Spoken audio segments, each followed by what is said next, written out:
Okay, it's time to talk about motherboards. Now, I get the impression that motherboards scare a lot of people in this field. You know, people don't want to deal with them or replace them or try to fix them. Or it's a little daunting to try to diagnose a motherboard. It might seem. But what I'm going to tell you is it's pretty easy. There's 4 main symptoms that could go wrong with a motherboard. And they are 1, the laptop won't power on. 2, components in the laptop are not working, malfunctioning. 3, the computer shuts down randomly. 4, the computer acts abnormally. Now we're going to go through these symptoms one by one.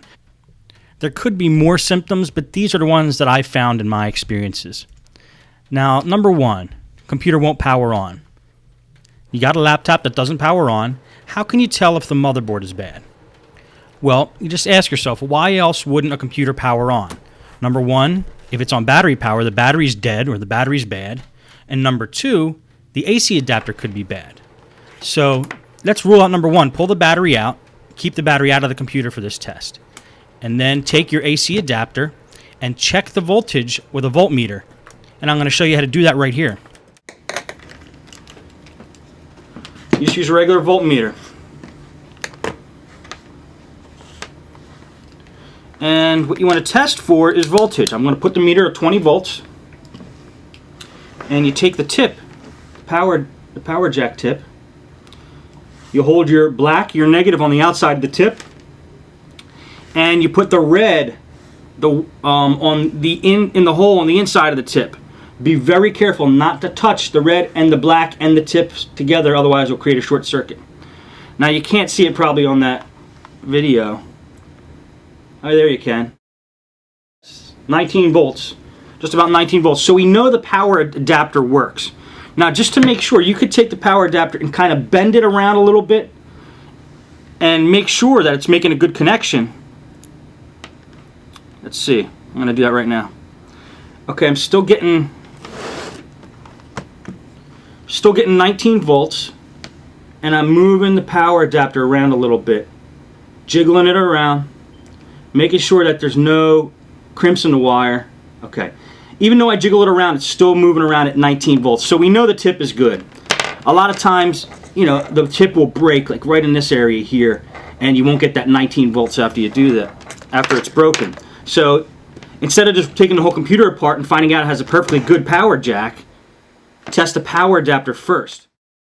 Now, another reason a motherboard might not turn on is because it's not getting power through the power jack. The power jack might be damaged. So observe what you can from the outside and see if you can see if the power jack's loose or detached from the motherboard. And if it is, then you know you have to replace the power jack probably. But if it looks like it's secure, the only way we're going to be able to test the power jack is to get down to motherboard level and look at where the power jack is soldered onto the motherboard. And this I cover in many of the case study videos. Now, there's a few other things that might cause a motherboard not to turn on or a computer not to turn on. It could have a bad processor, but bad processors are fairly rare. I would say 1 out of every 75 computers I work on, it's the processor rather than the motherboard that's bad. And also there's like maybe the power button on the actual laptop is broken or something mechanical like that. But again, that's unlikely, but you could check those things too. Okay, number 2, components in the laptop won't work.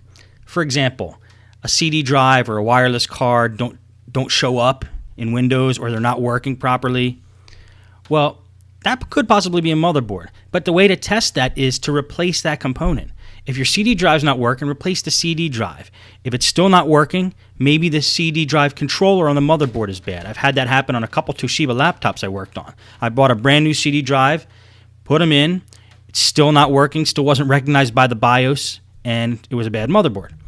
Now, HP also had a problem with their wireless cards, but it wasn't the wireless cards that were bad, it was the actual controller on the motherboard that controls the card that was bad. I think it was positioned next to a chip that got real hot, like the graphics chip or something like that on the motherboard. So if you have a laptop with components not working, and you replace the components and they're still not working, then you might have a bad motherboard. Now, how do you rule out if Windows isn't causing this problem or the operating system's not causing a problem? Well, test it with a different operating system. This is always a good test of a motherboard using like a Linux distribution like Knoppix, or using the Ultimate Boot CD for Windows. These are both bootable CDs, and it's essentially testing the hardware of the laptop because you're running it on a different operating system. Last thing to try if components aren't working and you suspect it's your motherboard, flash the BIOS of the motherboard.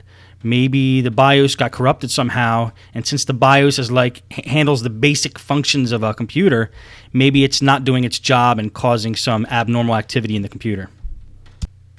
Okay, number 3, computer shuts down randomly. Now this is a common symptom of a computer overheating. So let's make sure it's not an overheating problem. And how do we do that? Well, what I do is I take a can of compressed air and I blow it into the laptop in the bottom where the fan is, and also in the heat sink on the side of the computer. If you do this, you might see clouds of dust come out, and that's a good thing, but you want to make sure you get all the chunks out of the laptop before you turn it back on, because those chunks of dust that might still be stuck in there might cause the fan blades to actually stick. I go over this in the case study videos, and several of them. Watch how I do that there, and you can see in action, cleaning out a laptop and getting all the dust out of it. Now, once you get the dust out of a laptop and you're sure that the fan is spinning and the airways are clean, if the computer keeps shutting down after this, you can be pretty certain that it's not the CPU overheating that's causing the problem, but a problem with the motherboard.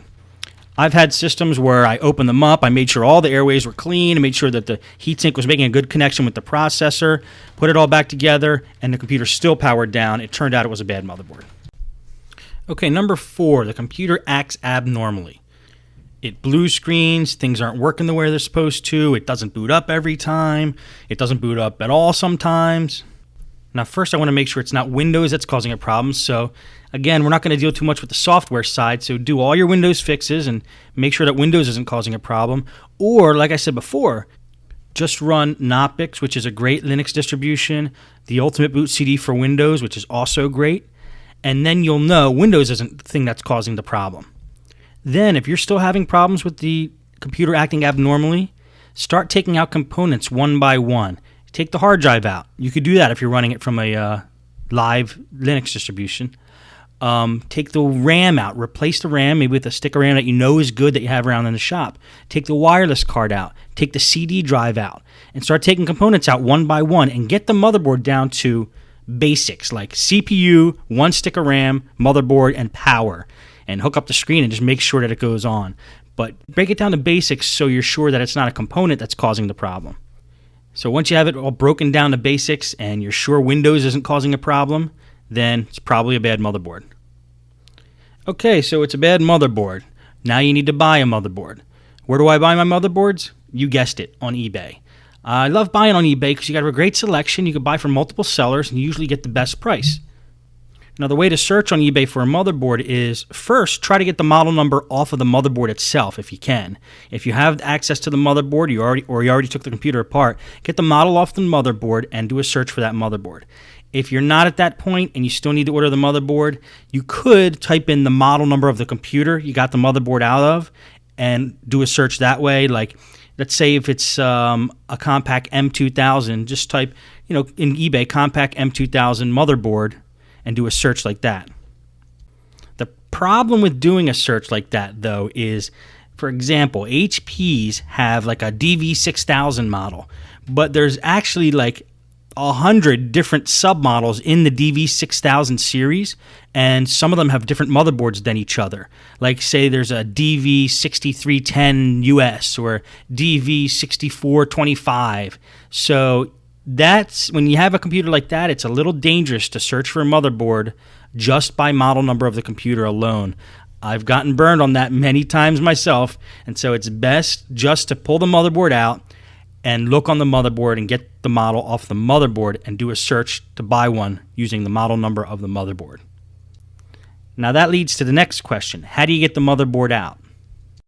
Well, that's what all the case study videos show you. A lot of them involve bringing the laptop down the motherboard level when we're doing a repair. But before you watch the case study videos, make sure you watch the video on how to take a laptop apart, get the basics, then watch the case study videos, and then you can attempt it yourself.